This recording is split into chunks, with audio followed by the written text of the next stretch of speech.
রাতের আকাশে যখন সবকিছুই শান্ত, পৃথিবীর মানুষ ঘুমিয়ে, তখন মহাশূন্যে শুরু হয়ে গেছে এক ভয়ঙ্কর যাত্রা। পৃথিবী থেকে লাখ লাখ কিলোমিটার দূরে অন্ধকার মহাকাশ চিরে প্রচণ্ড গতিতে ছুটে চলছে স্পেসএক্সের ফ্যালকন 9 রকেটের পরিত্যক্ত একটি অংশ। বিজ্ঞানীরা বলছেন এটি আর থামবে না। আগামী 5 অগাস্ট চাঁদের বুকে আছড়ে পড়তে পারে ধাতব দানবটি। এক সময় এই রকেট অংশই বহন করেছিল নতুন এক মহাকাশ অভিযান। ব্লু ঘোস্ট মিশন 1 উৎক্ষেপণের সময় ব্যবহৃত হয়েছিল ফ্যালকন 9 রকেটের দ্বিতীয় স্তরটি।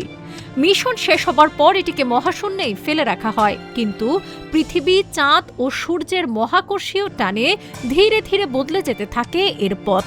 কিন্তু নিঃসঙ্গভাবে ঘুরতে থাকা বস্তুটি এখন সরাসরি ধেয়ে যাচ্ছে চাঁদের দিকে। বিজ্ঞানীদের ধারণা প্রায় 2.43 কিলোমিটার গতিতে এটি চাঁদের রহস্যময় আইনস্টাইন ক্রেটারের প্রান্তে আঘাত হানবে।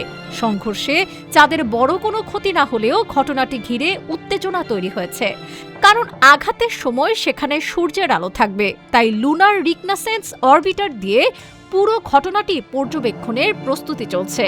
তবে এতে চাঁদের কোনো ক্ষতি হবে না বলেই জানাচ্ছেন মহাকাশ বিজ্ঞানীরা।